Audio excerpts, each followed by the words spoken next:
Hi there, in this video I'm going to show you how to zoom on your Reolink Series E340. Let's get started.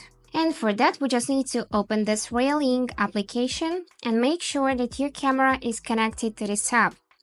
And now you can see your live view tab here in the camera section. So you just need to tap it. And now you can see everything that your camera is recording. So you can pause this video, for example, you can play it like that.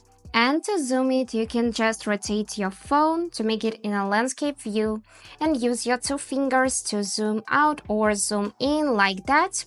And also you can just use these two arrows to flip the picture and also zoom in or out.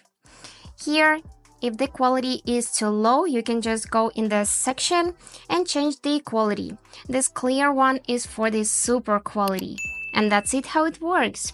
I hope this video was helpful for you and thank you for watching.